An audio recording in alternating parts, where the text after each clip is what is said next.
What's up, guys? Happy Thursday, July 29th, 2021. Man, I hope you guys are cruising this afternoon, maybe enjoying some of the day baseball. I didn't really like the day baseball. I don't know why. Don't ask. But this trade deadline, though, this is getting fun. A lot of moves being made. And it's, I don't want to say circumstantial, but it's good for baseball. And also, I think one of the catalyst in such an aggressive deadline is there's no, from what I understand, there's no more trades after the trade deadline, right? In years past, you could DFA a guy, he hits waivers, and then you kind of trade through waivers. Apparently, that's not a thing this year. I don't know if that's a forever change. It might be something they talk about in this giant meeting in the offseason, but that's creating even more pressure to make deals now because I think after that, the only deals that can be made are like minor leaguers for minor leaguers. So That's created a lot of fun, and from a baseball fan standpoint, it's really cool to see teams that have a shot kind of, I don't want to say go all in, but make some moves to make their teams better. So it's going to create some fun baseball down the stretch. Of course, Yankees picking up Joey Gallo was fun. I'm hoping that's a word. I'm hoping there's more moves coming. If not for my team, but I think the league still has several waiting. Max Scherzer had a really strong start today. He is likely to not pitch for the Nats again. Chris Bryant, Anthony Rizzo didn't crack the lineups for the Cubs. They're likely on the move, so there's a lot of guys waiting to see where the pieces fall. And I keep seeing the Yankees linked to Trevor Story, so we'll see if that develops, man. What up, Tony? What up, Sean? What up, Justin? Sports Earth to Air. Mi amor, Danielle. Day baseball is great. I had day baseball today. I don't know. I'm trying. Was there a game today? I don't even remember. Nah, Yankees game was not pleasant. Is not pleasant. It's still going on, but it's not. Anyway, we only have 5 games tonight, so we can kind of chill out a little bit more. I'll get you out of here by the top of the hour. Send you off to other streams, and then hopefully those of you that are in the VIP, you'll be in the VIP Discord with me, the voice chat. Really, really laid back Cadillac Jack type of night. And then I believe the trade deadline, I think, is tomorrow afternoon. Hopefully before main slate locks. So tomorrow's stream might be fun too. So look out for that. Write me down. Pencil me into your black books, guys. What up, Lorenza? What up, EB? What's up, guys? Happy Thursday, man. I hope you guys did well last night. I think the White Sox were a pretty trendy team. They flopped, but most of the other teams, or most of the other people that you expected to do well, did well. Joey Votto, I don't know if you guys saw it last night. He homered again. Well, today he homered again. He has never not homered. It's just literally has never not occurred. I guess the big boy to have on last night's main slate, if you look past this Tigers and Twins nonsense that happened in the afternoon, was Joey Votto. 34 DKP out of him, 2 bombs. Walker Buehler, all he does is drop 30, man. Another 30 bomb against the Giants. Rodolfo Castro, he has 5 career hits as of last night, all of them for homers. Raimel Tapia, right? Who would have played Raimel Tapia? 4 hits for him, 2 runs, a stolen base. And then Michael Wacha, a little bit of a okey doke out of the Yankees lineup. Aaron Judge got late scratch and then put it in the lineup halfway through. But just 5 innings for Wacha, did rack up 9 Ks in less than 80 pitches. So kind of an odd night. But for the most part, wasn't a ton of surprises. But the White Sox certainly let me down. I think I had a strong enough stake in them that I can be sour about that one, right? Gunn got Gallo swag. Is there? I really want some bullpen swag though. But if you're a rose-colored glasses Yankees fan like me, you pick up Gallo. Luke Voigt's on the horizon. Luke Voigt took BP today against Luis Severino. Right? Yankees could get Luis Severino, Corey Kluber back in the next couple weeks. So that's kind of like making a midseason transaction, and then maybe the pieces start falling. I still think we need another arm or two, for sure. But I definitely like the excuse can't be on the offense. Like even if the offense sucks, we can't blame Cashman for that offense. Now he has staggered what we asked him to do, right? Lefty righty, and now it's just a matter of health and maybe getting Giancarlo Stanton not to look like a weirdo. A lot of rumors that Giancarlo Stanton might play the outfield this Marlins series. So the Yankees outfield could be Giancarlo Stanton, Joey Gallo, and Aaron Judge. What an incredible outfield. I mean, that's like StatCast Hall of Fame suiting up, right? Sean says, I think Chad Cool dominates the Brewers over 6 innings. I've been on Brad Keller and Bubich, so hopefully continue cheap pitching calls. Let's go. Anything's better than Willie Peralta. Could we rewind what he was saying to Contreras in the first game of the series? because he crushed the next. Oh, Votto. Who's been really good lately and much better at home all season. Yeah. Anyway, let's start talking some baseball, man. I appreciate you guys hanging out with me. This stream brought to you by PrizePicks.com. If you guys haven't signed up, I'm sure every one of you watching are signed up on PrizePicks, but it's kind of part of the deal. If you sign up on PrizePicks and use code GUNDACKER, they're going to give you an instant deposit bonus up to $100. So you can sign up, throw a 20 bomb at it. Now you got $40 to play with on the site and hopefully roll out some money. They meet DFS fantasy scoring with prop betting. You could bet strikeout props, total bases, stuff like that. The normal stuff, but they also throw in the fantasy scores, the projections, stuff like that. So I love the mixture there. And then they give you a board of more than just baseball. If you're into esports, you know CSGO, you know golf, you know Valorant, you know soccer, the Olympics. There's so many cool things to bet. They even have NFL futures, and I cannot wait for NFL on PrizePicks because it's going to hopefully have a better opportunity for me content-wise to put up some information about some of the plays and picks on PrizePicks earlier in the week, right? A lot of this stuff is so time sensitive where you only have a couple hours to kind of process the numbers and present information. But I think NFL is going to be a stronger opportunity to digest lines that they make, and I'm sure it's going to be fluid. It's going to change throughout the week, but I'm excited for that. So if you guys want to get signed up to PrizePicks, use code GUNDACKER. It's a great way to support me, but also a cool way for you guys to diversify your daily DFS spend and have some fun. It's you versus the house, not you versus me. Brewers at the Pirates. First game on the docket. Freddie Peralta taking the bump up against Chad Kuhl. Brewers have a implied run total of 4.7. Chad Kuhl and the Pirates offense have an implied run total of 3.4. Freddie Peralta is projected to be the highest owned pitcher on the slate today, and for good reason. He's the best actual pitcher on the slate today. But I do want to make you guys aware of the caution that the Brewers are taking with Peralta going down the stretch. I believe he's thrown more innings now than he ever has in a season. And last start, they decided to start acting on his innings limit. Now, the quotes that I saw last week were the start against the White Sox was planned to be short, and then they were going to let him go a little longer against in his next start.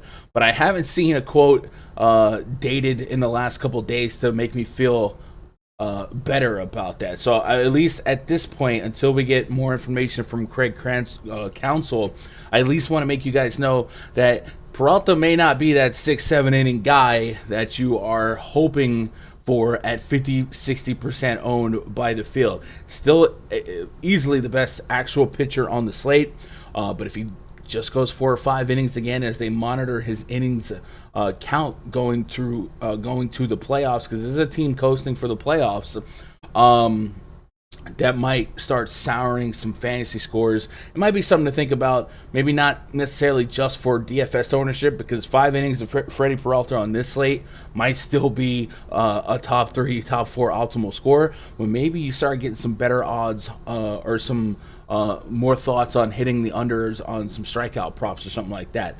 Now, taking that out and just assuming this is a full-on game for Freddie Peralta, he's going against a Pirates team that offers a lot of strikeout potential in this lineup, trading away some of their contact guys like Adam Frazier, throwing in Ben Gamel with a 28.5% K rate. Polanco has a 30% K rate. Michael Perez, 30%. Chad Kuhl, almost a 50%. This is a lineup that he should be able to dice up, walk away with plenty of strikeouts here, and a 10K on this slate, 5-game slate. If he does get 20 DKP, he's likely a top 2, top 3 scorer. So I can't really push back against the ownership with any context in terms of matchup or anything like that. The leverage for me, I think, would be just in case the innings count is a real thing going forward, and they truly hardcore babysit him. Like I said, the quote that I saw from a verified Twitter account on the last start was that they planned for him to go short that game against the White Sox, and that they were going to let him go a little longer the next game. But I don't have like a true number attached. Like would they say he can't go more than 5 today? You know what I'm saying? Like, I don't have that number yet. So maybe Council does like a pregame press conference and some of that information comes out. So keep your ear to the ground. Look around on Twitter for that. But pre-flop, Freddie Peralta definitely looking pretty strong as a play. Chad Kuhl, 18.8% K rate against righties, 21% K rate against lefties. 5+ xFIP to both sides of the plate. Does allow power to both sides of the plate, especially to lefties. A 1.45 home run per nine to lefties, and a really elevated walk rate to both sides of the plate. So pitchers that have high xFIPs, they allow free passes. They create the opportunity for the big innings when you're gonna allow hitters to come up with runners on. It definitely makes me look at some of the Brewers, especially more so considering this is a shorter slate. I think Rowdy Tellez is an intriguing option if we're just trying to sniff out some power, but he's really the only power lefty to take advantage of that 1.45 home run per nine. And then we're looking at some of these righties to maybe outclass him here. I don't have a lot of warm and fuzzies on this particular Brewers lineup in PNC Park, right? It's a tough park for power, but I would say that their run total is probably high enough, this bullpen shallow enough that I probably get behind cherry picking some Brewers here. I don't think right now that I'm interested in dedicating a full 5. If we do lose that Red Sox game by chance, I guess we won't have a choice but to kind of spread out because value becomes even more subjective. But I like right now, I don't look at this lineup and say, yeah, I got a 5 stack this. So I probably just cherry pick the Brewers here. If I wanted to pick on Peralta, there's really not much in lieu of weaknesses from him that I can pinpoint. So it would just be hoping that maybe Rodolfo Castro continues his 100% hit for home run rate.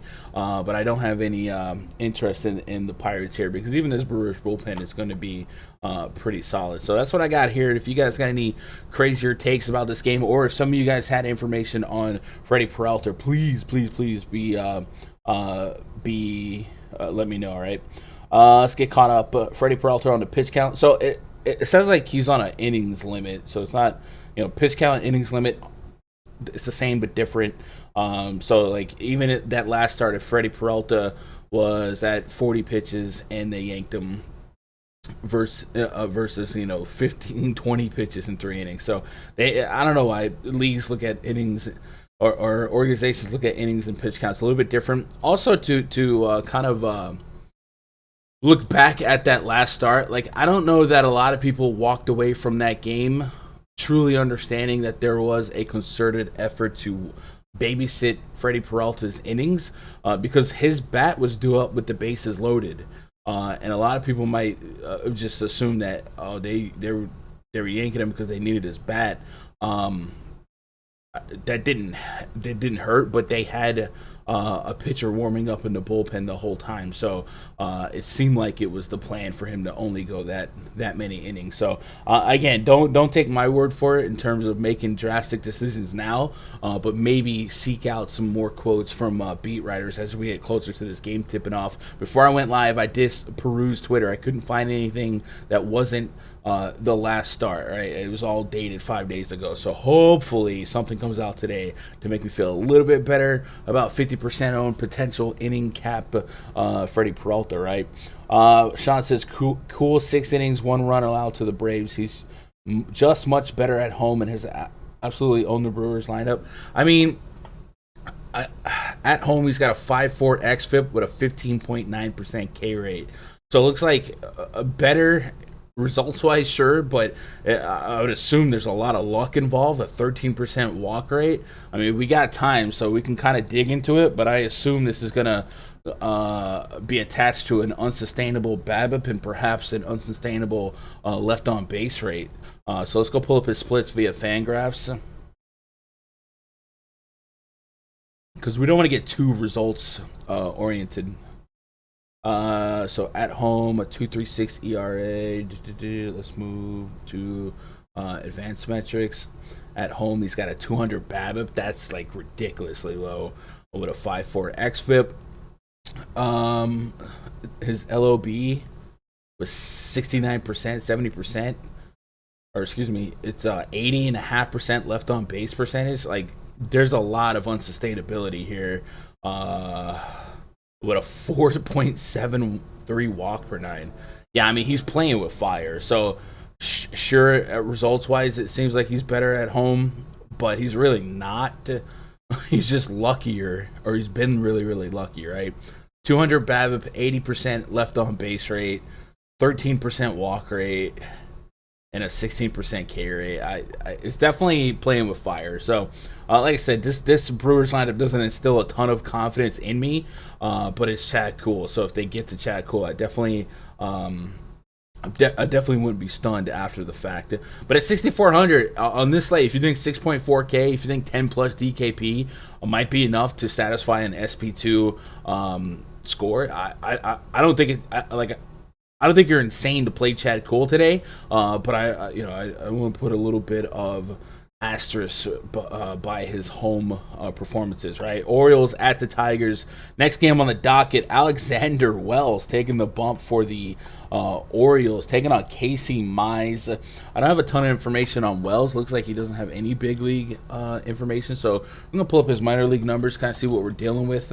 I think the Tigers are drawing a lot of interest as a stack today. They had a huge game yesterday against the Twins, going off on J-Happ and then digging into the bullpen.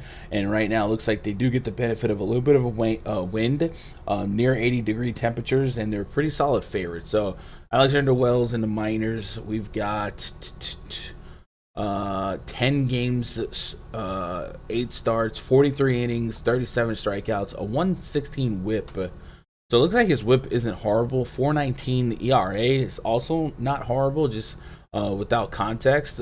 So dig into him a little bit deeper. Against righties, 23 innings pitched, 21 strikeouts, so less than a strikeout per inning. An elevated average allowed to righties. That's concerning. 284, a 131 whip, and a 0.68 ground out to air out ratio. So against righties, looks like he's a fly ball pitcher. He allows elevated average allowed and whip, and it looks like we've got 3 homers and 23 innings pitched. So all that bodes pretty well, right? If you're allowing that at AAA, now you get into the big leagues.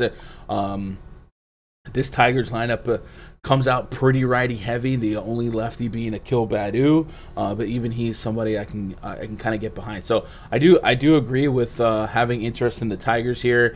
Jonathan Scope probably my favorite guy to target here, but I don't mind a little bit of Grossman, Miguel Cabrera, and then Haas. I think Scope and Haas would be 2 guys I'd lean on the most if I'm trying to seek out some power. But yeah, sign me up for some Tigers, as crazy as that sounds. If the Tigers generated too much ownership, you might start walking backwards. But on a 5-game slate where we only have truly a couple of pitching options, I really am not going to overthink maybe collective ownership, and I'll just try and differentiate with a couple of spots in the lineup. And that's kind of like the beauty of baseball. You can still play the chalk even on shorter slates if you have a couple unique ways to differentiate yourself. So I'll bite down on some Tigers chalk here. Casey Mize, I think he's a fun thought for this spot. I do think the Orioles, so far this season against righties, not great. Mize has had a couple of starts that make you go, oh, okay, and then some starts it's like, eh. We've seen 20 plus DKP against teams like the Astros at 6,900. It's kind of a nice price.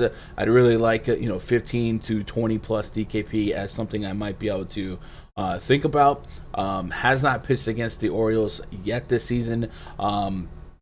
The overall K rates, nothing stellar, just 20% to both sides of the plate, 4+ xFIP. It's kind of a spot where I probably play both sides here. I'll have a little bit of Casey in the portfolio, but I absolutely would probably have to get to some Orioles. Not just so much for Casey, but I've been saying it for the last week or two. I love this Tigers bullpen. I do. It is going to be one of my favorite spots to target as we get to the just for the rest of the season. It's been that last season as well, the season prior. Like, this Tigers bullpen is so bad.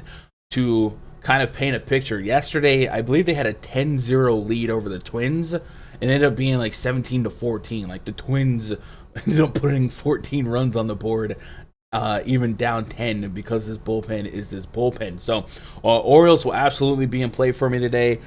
These are two teams I'll definitely be stacking, and I think ownership will go this way if we do end up losing that Fenway game. So that's something to watch. Orioles lineup did come out while I was blabbering. We got Mullins, Austin Hayes, Trey Mancini, DJ Stewart batting cleanup. I do like that. I like to pick on Casey Mize with lefties, and Stewart does kind of fit that mold. 200 plus ISO. Ramon Urias in the 5 spot. Ryan McKenna, I think he went yard yesterday. I feel like I remember seeing that. Maikel Franco batting 7th. Domingo Leyba batting 8th, and then Austin wins. I hate Austin. He's batting 9th. Yeah, give me the offenses here and a little bit of Casey Mize, right? Just a little bit to just in case.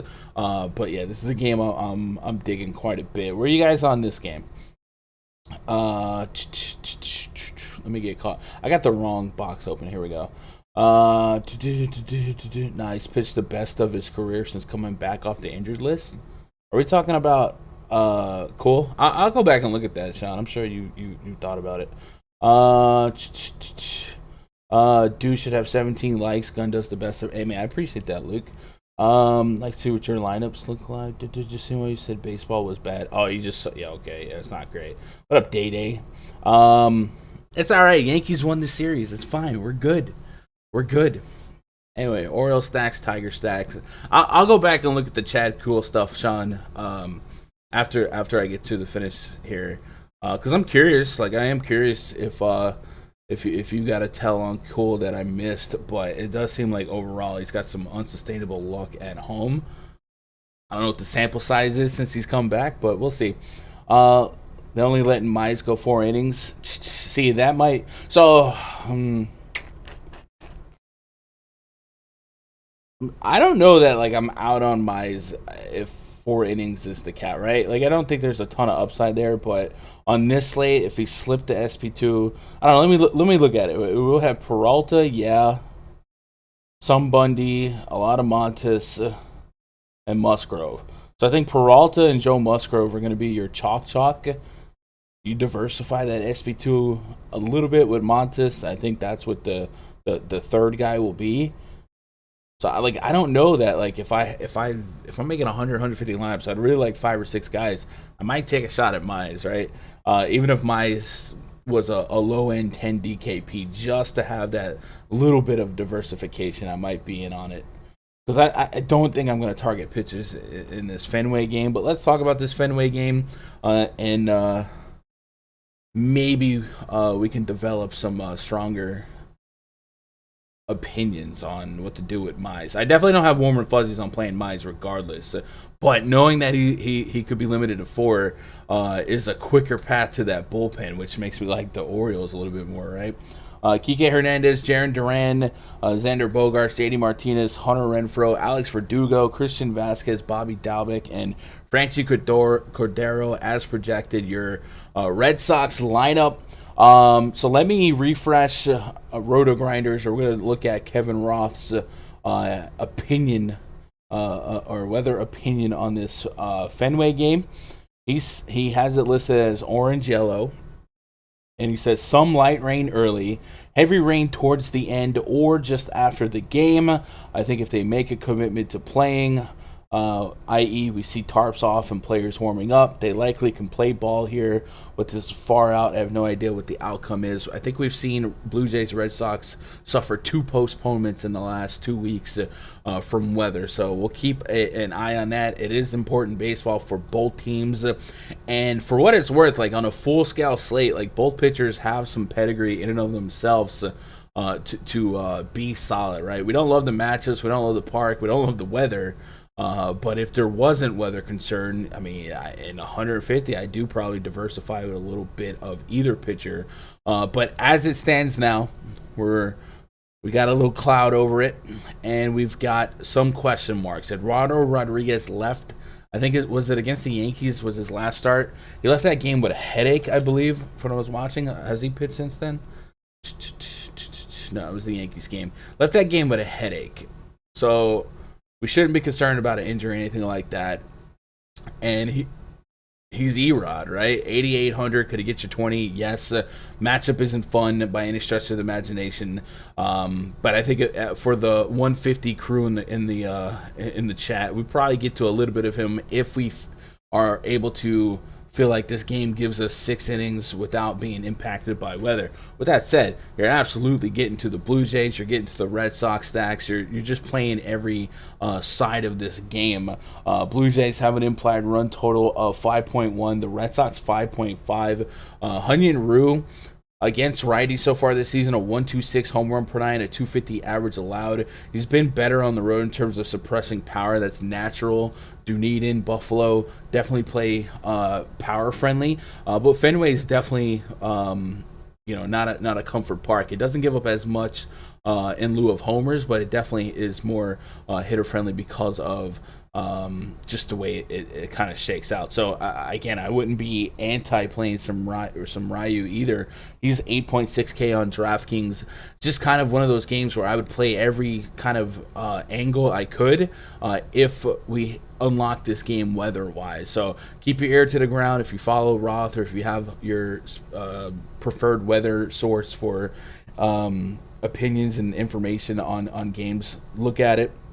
7:10 p.m. start time. The other night when this game got postponed, FanDuel allowed you to swap out. DraftKings did not. Apparently, the rule on DraftKings is if the game gets postponed, and don't like this isn't concrete, but it seems like their rule is if it gets postponed before like today 7:10 p.m. If it got postponed before 7:10 p.m. they would let you swap out all night, just assuming. But if it got postponed after 7:10 p.m., it would be locked. That's kind of what I got from that. So if that's the case, kind of keep that in mind. But the other night, FanDuel did allow you to swap out. So if you're on FanDuel and you feel like, hey, there's no risk here, if this game did get called or yanked or something like that, I can just go swap out and get into the Angels or the Padres game. And I think the Padres stack is probably a little bit more valuable, but it's also just those two games, right? So something to think about as you make your lineups and set your exposures. Hopefully this game will be ready to go, at least to get us some offenses, right? If it is going to start with some rain implications, I'll probably just go ahead and avoid pitchers. But I got to have shots at these offenses. These are two high-octane offenses with a lot of upside. So I'll be there on that, and it's an important game for everybody. Red Sox and the Rays neck and neck for the AL East, and the Blue Jays, much like the Yankees, the Mariners, teams like that are fighting for wild card contention. And the Blue Jays, I think tomorrow, the Blue Jays are supposed to be back in the Rogers Center, so watch out for that. I could be wrong, but I swear I had July 30th in my head for that, right? Let's get caught up on chat before we move on. Twinsies did the best we could. Yeah, they let Mize go for it. It's a gun stream. What up, Kay Johnson? Yo, low key, Kay? I've streamed every day. Okay? We might be back at it tomorrow. 3 p.m. Eastern, 2 p.m. Central. They were trying to move Mize back to 5 innings last outing, but he started getting shelled. Yeah. All right, let's move on to the next game here. The Angels hosting the Athletics. I think this game will kind of be your, by default, options for next man up pitching, right? There's going to be a hierarchy here of probably Freddie Peralta. And if you're just like catching the stream, I do have some concerns about Peralta on a potential innings limit. Craig Counsell did kind of address that in his last start, but they've also said that it was planned for him to go short that game and go longer this game. I don't know what longer is, and that's kind of what's scaring me at 50% ownership. Anyway, for Freddie Peralta, I'm guessing is going to be your number one owned guy. And then the people love Joe Musgrove, and I think one of these two pitches, Frankie Montas, Dylan Bundy, probably are sitting on the back end of the podium to be the third highest owned pitcher. And it makes sense. It's a plus park. And two of these guys have the upside. So athletic side, Frankie Montas, 9K for Frankie Montas on DraftKings, 8,800 on Fanduel this season against righties, a 19.5% K rate, but against lefties, 31.6%. That 30+% K rate would be very, very useful and important, especially when the Angels' best bats are lefty, Ohtani being the guy. This Angels lineup without Trout, without Walsh, without Rendon, definitely a much, much more watered down lineup, and even Ohtani strikes out, almost 1 in 3. So I do like seeking out exposure to Frankie Montas here, but it sounds like, I wouldn't be alone in that sentiment, as I think he is the third or fourth highest owned pitcher so far on the slate. But it is what it is. The 5-game slate, you're just going to have to know that you're going to have high ownerships everywhere, but especially at pitchers, because the field is pretty sharp right now at selecting pitchers. Dylan Bundy, running back here, he's got a 396 xFIP to righties with a 24.6% K rate, a 270 average allowed, and a 2.2 home run per nine allowed. Last year, Dylan Bundy was like somebody I loved to play against righty heavy lineups. I don't have a confirmed Athletics lineup yet. But Matt Olson, Jed Lowry, and Mitch Moreland were the only guys projected to bat from the left side in this game.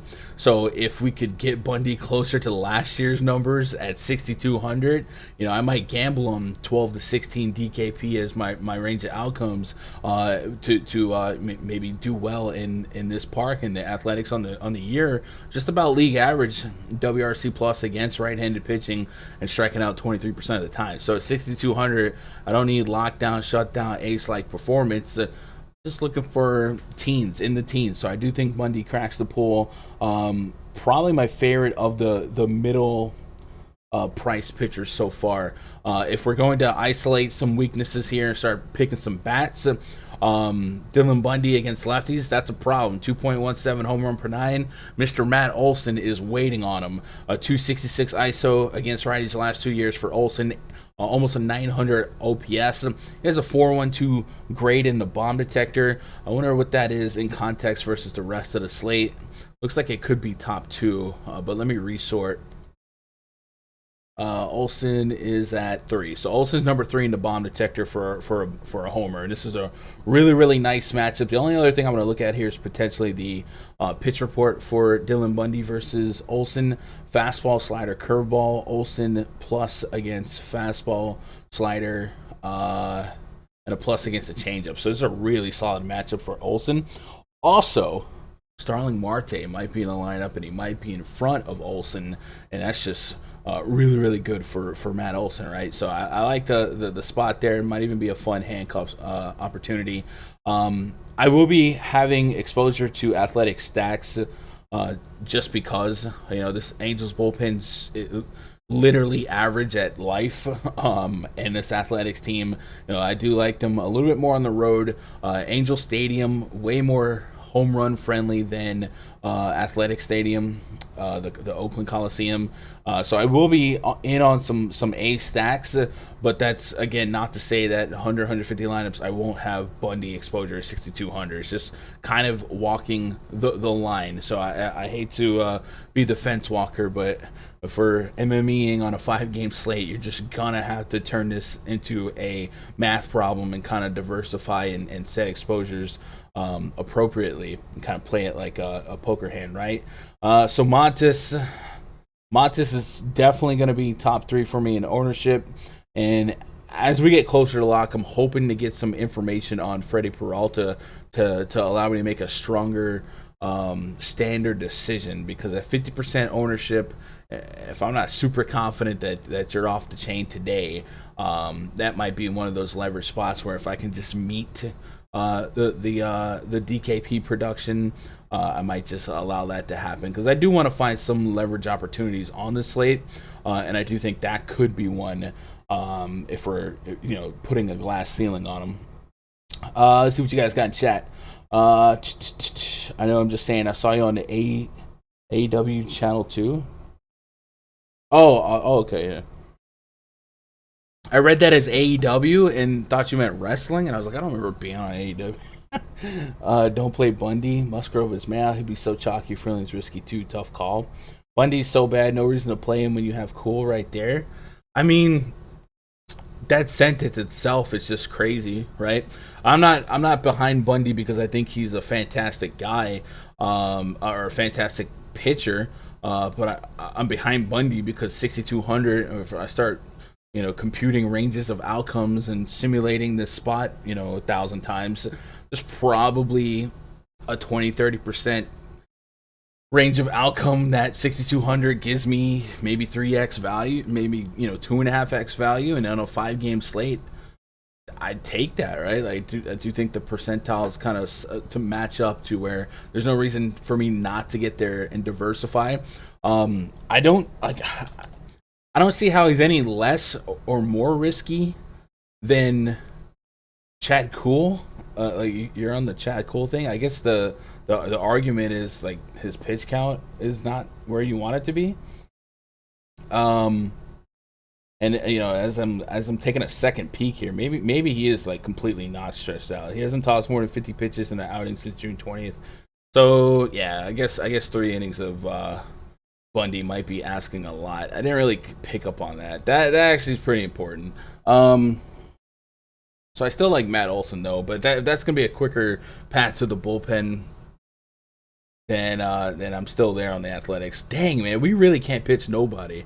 Like, even if you told me 4 innings of Bundy was something to expect, I'd take it. But this slate is really not giving us much in lieu of pitching. Like, to get to the bottom end of the 6Ks would be Mize, Cool. Freeland is, like, I'm not pitching Freeland. I do understand that he could be a spoiler.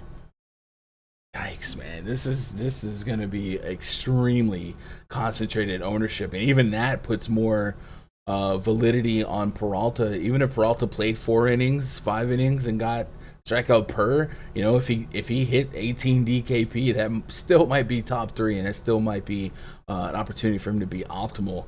That's rough. All right, let's get to the main event. Rockies at the Padres. Before we do that, if you guys want access to the RunDFS.com VIP spreadsheet, the bomb detector, the K Factory, pitch report, all that good stuff, and of course, a little bit, I'll have my personal player pull up, my stack allocation, stuff like that. It is a perk of having a subscription at RunDFS.com. Go to RunDFS.com, get yourself signed up. It's going to be year low prices this month only, since it's just baseball. When we get back to September, September, NFL's back, stuff starts going back up, and then middle to end of October, basketball's back, so it's going to go back to the like $100 a month price or something like that. So if you guys want to get in at a super discount, hang out in the Discord chat with me and the gang, now is the time to do so at an all-time low rate. And of course, the stream brought to you by PrizePicks. Sign up for PrizePicks using code Kundacker. Get up to a $100 instant deposit bonus, meaning you sign up, you drop a 30 bomb, that turns into $60 playable on site instantly, no slow drip, and it's a cool way to support the stream and also diversify your daily DFS spend. Rockies at the Padres. Kyle Freeland taking on Joe Musgrove. Matchup wise, we got a minus 269 money line favorite on Joe Musgrove to help assist the Rockies in winning this game, or excuse me, the Padres in winning this game against the Rockies. Rockies have just a 3 implied run total. I think Musgrove, if he's not 1, he'll be number 2 in ownership. 8,200. It just seems like opportunity cost is fine, the risk reward is fine, and the options are very, very shallow, right? So 8,200, even a low end 16 DKP might be a top 2, top 3 scorer on this slate, and that's what you want, right? If he's a top 3 scorer, he's likely going to be in contention to give you an optimal finish lineup wise. So 6 innings against Miami, 17 DKP at home this season. He's averaging 15 DKP. He's averaging 18.7 DKP in 2 games started against the Rockies. So no reason to push back on him. 27.4% K rate against righties this season. Almost the exact same. It is the exact same to lefty. So you kind of like that. Low walk rate. Keeps the ball in the park. I got no pushback here. Rockies bad. Rockies on the road worse. So give me some Joe Musgrove. If I was gonna stack Rockies, it would literally just to be despite ownership and leverage. That's literally it. Like if I was gonna, and that's probably a play on a 5-game slate. If we're getting pitchers pushing 30, 40, 50% ownership, well, that means the stack against them is probably single digits, probably less than 5%. So I probably backdoor, 3%, 4% Rocky stack. Same with the Pirates.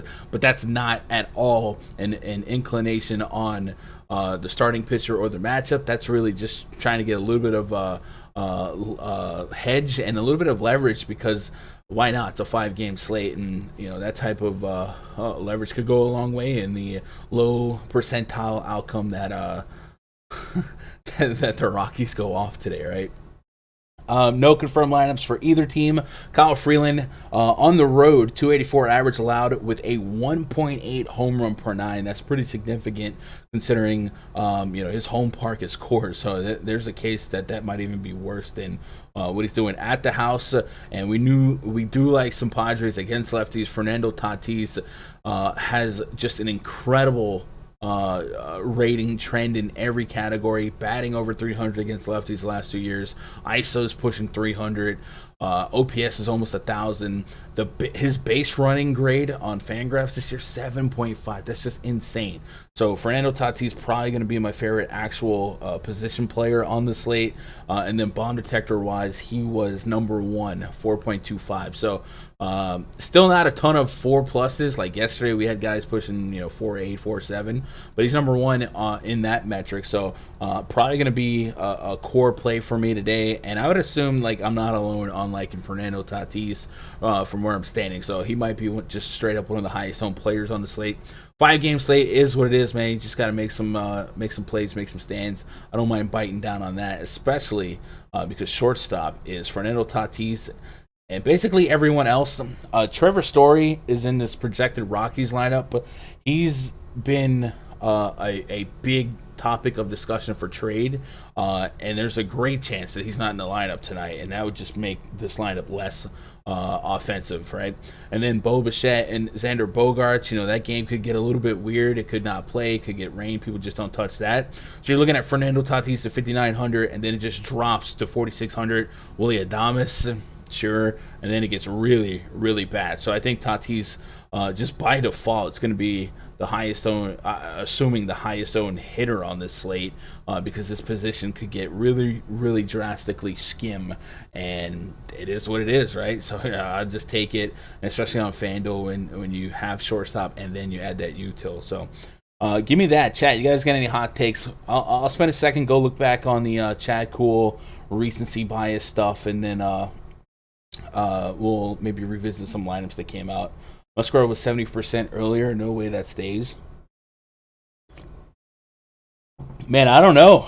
I honestly, like 74% is a staggering number without context, right? It's baseball. That's ridiculous. But after kind of going through it, a 5-game slate, we really don't have that much viable pitching.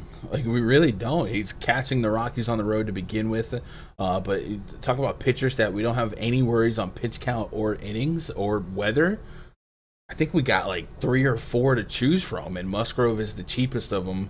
So I would not be stunned if he's 75%. And also, like I said, I think Peralta had a case to be one of the highest owned as well. So I definitely think it's possible 2 pitchers on the slate on DraftKings push 50+%. Everyone has their own strategies when it comes to that type of egregious ownership in baseball. But man, that's the floor. The value is extremely subjective when there's very, very few pitching options. You know what I'm saying? Peralta could drop 17 DKP, and the same with Musgrove. A 14 DKP game from Musgrove might still win tournaments tonight, especially if it's 75% owned. So I'm really not overthinking that. There's just the chaos. The chaos theory would be if he gets absolutely shelled, in which case you should probably have a couple of Rocky stacks in your back pocket. But that's literally, like I said, only to hedge these incredible ownerships. But everyone plays ownerships and leverage differently. I know a lot of really sharp cats hate chalk in baseball because of the failure rate on baseball long term. I think tonight I'm definitely riding the Joe Musgrove train. 75%. Just you almost want to say all or nothing on that though, right? But I'll be right there on them. All right, we did get a couple lineups out. I do want to go back on Chad Kuhl's last couple games since coming back from injury. But what was it? It was the Blue Jays lineup that came out, right? So really not going to change my stance, right? I think weather's going to mean a lot. Sammy and Bobichette, Teoscar Hernandez, Grichuk, Kevin Biggio. The only thing that this game offers to me that I might be interested in from a Matt Century standpoint is these pitchers are decent. So if I can perhaps spell some weather delay mid-game worries, I might take some shots on the pitchers. I'm still leaning more towards the offense if I only had 20 lineups or less. But if I'm running 100, 150 and want to diversify, especially if we're getting 3 pitchers to soak up the bulk of the ownership, there's no reason not for me to get to a little bit, right? 6 to 8% of an Erod or a Ryu or something like that, just because it can happen. But I need to feel better about the weather, and again, I also need to feel like there wouldn't be early delays, like if they start with a tarp on the field. If they start with the tarp on the field, it sounds like that's a bad idea. So we'll keep an eye on that. But I'm not the weather guy. Lean towards your trusted sources. Like I said, Kevin Roth, Roto Grinders, does a pretty good job of explaining the situation. And these decisions are way more than the weather, right? It's also what do the people in charge do with that information? Because we've certainly seen several scenarios this season of teams postponing when they really didn't have to. All right, Chad Kuhl is the topic of discussion here. My boy Sean, I'm sure, did some research. He wouldn't be on Chad Kuhl and his numbers since coming back from injury. But his home split so far kind of reek of luckiness. So I'm not there, but I do think in honor of Sean, I'll go back and revisit. So at home is what we're trying to focus on, right? Mets on the 16th, a 6.38 xFIP. Come on, Sean. 85.7% left on base rate, a 154 BABIP, bro. This is literally the definition of luck. Sean, you're killing me, bro. Home against Atlanta, 6 innings, 7 strikeouts. Yes, that was nice. 231 BABIP, still low. 100% left on base rate and 4 hits. A little bit lucky, but the xFIP was fine. 231. Cleveland was 83% left on base rate, pretty high. 286 BABIP, normal. 372 xFIP. So there's a couple spots where it's like okay, but for the most part, like just I don't know. I don't think there's enough separation between his injury or whatever he came back from. It just seems like overall at home this year he's been lucky. With that said, I'm not telling you not to play 6,400 Chad Kuhl at home PNC Park against the Brewers. I think there is a range of outcomes that maybe 20 to 30% of the time he's going to give you 2-3x value just because of the weakness. The weakness of the Brewers lineup, no Yelich, guys like that. Plenty of strikeout potential in this lineup, but I wouldn't say I'm playing Kuhl because he's better at home, because he's really just been extremely lucky at home results wise. A 5.4 xFIP, low K rate, and even as recent as the Mets game, there was a lot of luck involved. What else we got, chat? Lasting questions, comments, concerns. I'll get you out of here. You guys can go to the bathroom, get a drink, and then check out the Osmo stream. I believe is at the top of the hour. Didn't the Rockies put up 12 runs on the road against the Angels a couple games ago? They did. Red Sox game happens. Just give me the pitchers. If the Red Sox game happens, I'll play every side of it for 100, 150 lineups, and that's kind of a scumbaggy way to approach that. But I think that's the way to do it. In 20 or less, I would definitely lean more towards the offense if I had to, because I do think there'll be some leverage opportunities there with the field being scared. But yeah, Kuhl's been a different pitcher since the IL. Exit velocity around 85 against him since the exit velocity around 85 miles per hour against him since the IL. When was the IL, Sean? Because yeah, I mean, exit velocity definitely is a fun stat, but it's not end all be all, right? Cool. Chad Cool. So where was he on the IL? Was it for long? I'm not seeing a big gap between starts either. Like 23rd, All-Star break, 10 days. I'm not seeing a long stretch of off for him to be there. And then, like you said, 85 mile an hour average exit velocity. If we go back to that game log and go to batted ball data, 50% hard contact rate in his last start against the Giants. The hard contact rate here is all pretty low, but I think this is all also kind of like catalyst in his luckiness, right? He is drawing some soft contact, or really medium contact, not a 60% medium contact, 57%. I don't know. Like I'm not stacking the Brewers because I don't think like it's a perfect spot for him. But I also the whole thing was, like you said, he's better at home, and I just wanted to kind of point out that I don't necessarily think he's better. He's just been luckier. So that's kind of where we're at an impasse. I will have Chad Cool exposure at 6,400, but it's not with any type of high expectations. It's just hoping to give me 10 plus DKP, fill an SP2, and then let my full-fledged like Tatis, Ohtani, big boy bat stacks go off, right? And that's where I'm at there. So I'm with you on having exposure to Cool. I'm definitely not as high as you are on Cool, but I'll watch it. I'll watch with even more interest, like we did that night with Willie Peralta. Max Scherzer to the Padres. Thoughts? That would be massive. Did it happen, or is that a question or a declarative statement? Padres are working hard to try and reach agreement on Scherzer. They may be in the lead, but no sense the Dodgers or others are out yet. Okay, so they want him, but so do the Dodgers. I thought the Dodgers might be an interesting fit because they might be able to offset some Bauer salary depending on how that situation goes. And then all bets are off. Yo, what up, Hector? How you doing, bro?